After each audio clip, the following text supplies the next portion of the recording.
जो कि गन नीचे गिरती हुई क्लियरली नजर आ रही है। तो ये गन उड़ती हुई कहां से आ रही है? जिम इन पीली वाली लाइन के ऊपर खड़ा है। जब कैमरा एंगल ऊपर का आता है तो ये तो व्हाइट वाली लाइन के ऊपर खड़ा है और इस गाड़ी की टक्कर यहाँ आगे होने वाली थी। कैमरा एंगल ऊपर का आने पे गाड़ी की टक्कर तो यहाँ बीच में हुई है। अभी आप ये मत कहना कि उनके सीट बेल्ट भी तो लगी हुई है, क्योंकि सीट बेल्ट तो इनके हाथ से भी ढीली है, सारों से टूटी फूटी पड़ी है। जब तेल खिंचता हुआ दिखाते हैं तो ये गाड़ी तो बिल्कुल नहीं की नहीं है और तेल की टंकी का ढक्कन तो लॉक रहता है ना, तो ये ढक्कन खुल कैसे गया? शाहरुख भाई की तरफ तो कोई टंकी है ही नहीं। शाहरुख भाई के बाल पीछे को उड़ रहे हैं। जब जिम इनके मारता है और ये घूमते हैं तो इनके बाल अभी भी पीछे को उड़ रहे हैं। ये हेलीकॉप्टर काफी ऊंचाई पे थे तो जिम ने ये रस्सी पकड़ कैसे ली? ये कानून के हाथ तो नहीं।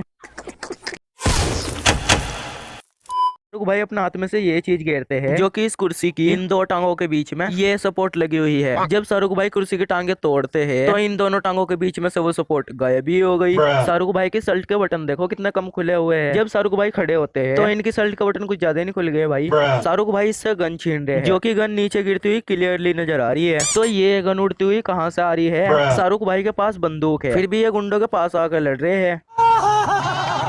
चलो वो तो सही है, ये तो गोलियां भी पास आकर ही मार रहे हैं। शाहरुख भाई ने इसे सामने से पकड़ के मारी है छलांग। कैमरा एंगल बाहर का दिखाने पे शाहरुख भाई ने तो इसे साइड में से पकड़ा हुआ है। हेलीकॉप्टर सामने है पर ये चिरकुट तो इधर लगा रहा है निशाना। जिम इन पीली वाली लाइन के ऊपर खड़ा है। जब कैमरा एंगल ऊपर का आता है तो ये तो व्हाइट वाली लाइन के ऊपर खड़ा है। इस सीन में ये 1 2 3 4 5 स्कूटियां खड़ी है। वहीं पर कैमरा एंगल नीचे का आता है तो ये स्कूटियां तो 3 ही है और ये वाली स्कूटियां पता नहीं कहां से आ गई। इन दोनों गाड़ियों के ऊपर सूरज की रोशनी नहीं आ रही है, आ रही पर इतनी रोशनी नहीं आ रही। कैमरा एंगल ऊपर का दिखाने पे सूरज की रोशनी तो इन दोनों गाड़ियों के ऊपर आ रही है और इस गाड़ी की टक्कर यहाँ आगे होने वाली थी। कैमरा एंगल ऊपर का आने पे गाड़ी की टक्कर तो यहाँ बीच में हुई है। अच्छा। इस सीन में जिम ने अपना हेलमेट उतारा है और दूसरे सीन में वो हेलमेट गायब ही हो गया। अबे हेलमेट तो छोड़ो, इनके हाथों में से तो ग्लव्स भी गायब हो गए। शाहरुख भाई उल्टे हो रहे हैं और इन्होंने सिर्फ अपने एक हाथ की सपोर्ट ले रखी है। अभी आप ये मत कहना कि उनके सीट बेल्ट भी तो लगी हुई है, क्योंकि सीट बेल्ट तो इनके हाथ से भी ढीली है। बात तो सही है। दौड़ना तो पड़ता है। गाड़ी घूमती हुई आकर रुकी है तो गाड़ी का तेल एक जगह खिड़ने का तो कोई चांस ही नहीं है। जब जिम जाकर गोली चलाता है तो ये तेल तो सीधा एक ही जगह पे को गिरा हुआ है। यहाँ से हाथ लग रोड पे कचरा पड़ा हुआ है। जब जिम आता है तो पीछे से रोड तो चकाचक साफ सुथरी है। अच्छा। कार आकर इसके पास रुकी है। जब जिम जाता है तो कार तो इस चीज से काफी दूर हो गई। गाड़ी सारों में से टूटी फूटी पड़ी है। जब तेल खिंडता हुआ दिखाते हैं तो ये गाड़ी तो बिल्कुल नहीं की नहीं है और तेल की टंकी का ढक्कन तो लॉक रहता है ना, तो ये ढक्कन खुल कैसे गया? बात तो सही है। तेल इधर शाहरुख भाई की साइड को खिंड रहा है। अच्छा। पर भाई शाहरुख भाई की तरफ तो कोई टंकी है ही नहीं।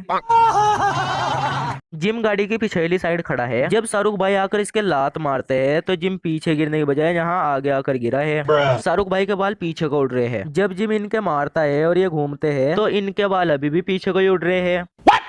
और अब इन्होंने चलती हुई गाड़ी के ऊपर जंप किया है तो अब इनके बाल एक जगह पे फ्रीज ही हो गए। ये रस्सी शाहरुख भाई तो पकड़ लेंगे पर जिम नहीं पकड़ पाएगा, क्योंकि जिम से रस्सी काफी दूर है। अबे जिम ने रस्सी पकड़ भी ली।